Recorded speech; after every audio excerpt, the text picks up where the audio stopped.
नमस्ते, मैं अखिल गुप्ता और आप देख रहे हैं न्यूज़ नेशन। भारत और अफगानिस्तान के बीच बेंगलोर में खेले गए तीसरे टी20 मुकाबले में रोमांच की सारी हदें पार हो गई जब रोहित शर्मा एंड कंपनी ने दूसरे सुपर ओवर में मुकाबला अपने नाम किया।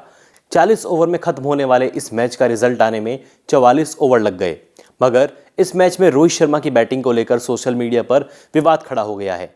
असल में रोहित पहले सुपर ओवर में बैटिंग के लिए आए और आखिरी गेंद से पहले ही मैदान से बाहर चले गए। फिर दूसरे सुपर ओवर में भी वह बैटिंग के लिए मैदान पर आ गए, जबकि बताया जा रहा है कि एक बार आउट होने के बाद बल्लेबाज दूसरे सुपर ओवर में बैटिंग के लिए नहीं आ सकता। तो चलिए आपको इस वीडियो में बताते हैं कि आईसीसी का नियम इस मामले में क्या कहता है। अब आप भी सोच रहे होंगे कि क्या सचमुच भारतीय कप्तान ने नियमों के साथ छेड़खानी की है। तो आपको बता दें कि आईसीसी नियम 25.4.2 के मुताबिक यदि कोई बल्लेबाज बीमारी, चोट या फिर अन्य किसी कारण से रिटायर हर्ट होता है तो वह बल्लेबाज अपनी पारी को फिर से शुरू करने का हकदार है। अगर किसी वजह से ऐसा नहीं होता है तो उस बल्लेबाज को रिटायर्ड नॉट आउट के रूप में दर्ज किया जाएगा। इसके अलावा अगले नियम में 25.4.3 के हिसाब से अगर कोई बल्लेबाज 25.4.2 के अलावा किसी अन्य कारण से रिटायर्ड होता है तो उस बल्लेबाज की पारी सिर्फ विपक्षी कप्तान की सहमति से फिर से शुरू की जा सकती है। यदि किसी वजह से उसकी पारी फिर से शुरू नहीं होती है तो उस बल्लेबाज को रिटायर्ड आउट के रूप में दर्ज किया जाएगा। इन नियमों को जानने के बाद आप भी समझ गए होंगे कि रोहित शर्मा ने कोई नियम नहीं तोड़ा है। अब सवाल ये उठता है कि आखिर ये विवाद क्यों खड़ा हो रहा है। इंडिया वर्सेस अफगानिस्तान मैच के बीच खेले गए तीसरे टी20 इंटरनेशनल मुकाबले में 20-20 ओवर में परिणाम सामने नहीं आया। इसके बाद मुकाबला सुपर ओवर में पहुंचा, जहां पर पहला सुपर ओवर टाई रहा, यानी कि मेन मैच तो टाई रहा ही था, उसके बाद सुपर ओवर भी टाई हो गया।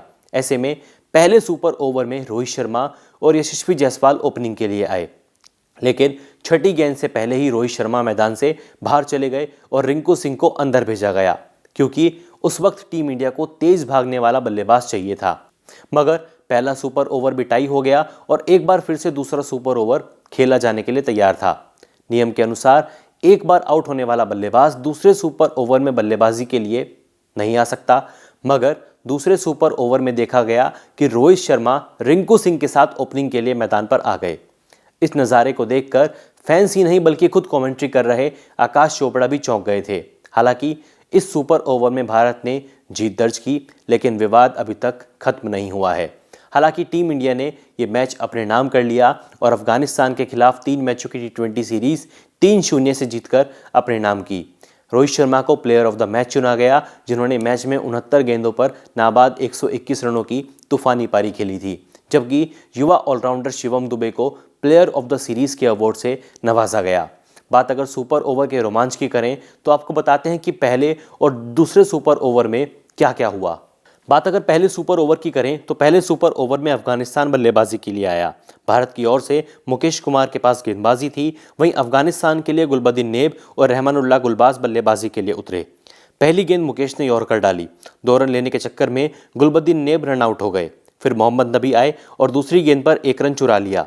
तीसरी गेंद पर गुरबाज के बल्ले का किनारा लेकर गेंद थर्ड मैन की बाउंड्री के बाहर चली गई।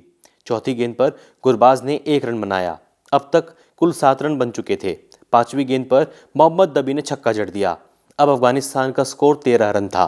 छठी गेंद नबी मिस कर गए, सैमसन ने थ्रो किया और गेंद पैर से लगकर लॉन्ग ऑन पर चली गई। इसके बाद भारतीय खिलाड़ी इसका विरोध करने लगे कि गेंद नबी के पैर पर लगकर डिफ्लेक्ट हुई। तब तक नबी और गुरबाज 3 रन दौड़ चुके थे। इससे कप्तान रोहित शर्मा काफ़ी नाखुश भी नजर आए। अफगानिस्तान ने इस तरह से 6 गेंदों पर 16 रन बनाए। अब भारत के सामने जीत के लिए 17 रनों का टारगेट था।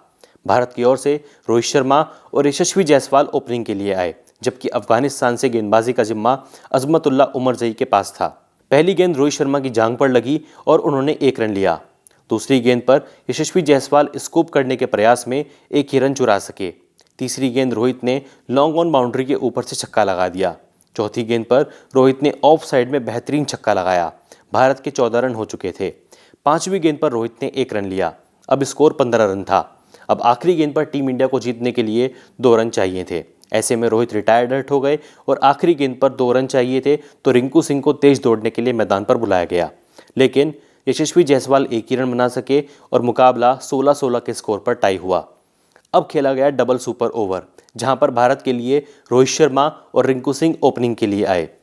रोहित ने पहली गेंद पर छक्का लगाया, दूसरी गेंद पर रोहित ने चौका लगाया, तीसरी गेंद पर रोहित ने एक रन लिया, चौथी गेंद पर रिंकू सिंह कैच आउट हो गए, जिनका कैच विकेटकीपर गुरबाज ने लपका।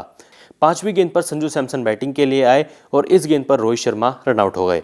भारत ने दूसरे सुपर ओवर में 11 रन बनाए। अब अफगानिस्तान को मैच जीतने के लिए 6 गेंदों पर 11 रनों की दरकार थी। भारत की ओर से रवि बिश्नोई गेंदबाजी के लिए आए और अफगानिस्तान के लिए नबी और गुरबाज ने ओपनिंग की। पहली गेंद पर नबी कैच आउट हो गए, करीम जन्नत बल्लेबाजी के लिए आए, दूसरी गेंद पर एक रन आया और स्ट्राइक गुरबाज को मिली। तीसरी गेंद पर बिश्नोई ने गुरबाज को रिंकू सिंह के हाथों कैच आउट कराया और अफगानिस्तान एक ही रन बना सका। तो इस तरह से भारतीय टीम ने डबल सुपर ओवर में मुकाबला जीतकर अपने नाम किया। खैर, इस मैच को लेकर आपकी क्या राय है कमेंट कर ज़रूर बताएं और अगर आपने अभी तक न्यूज़ नेशन को सब्सक्राइब नहीं किया है तो फटाफट से हमारे चैनल को सब्सक्राइब भी कर लें।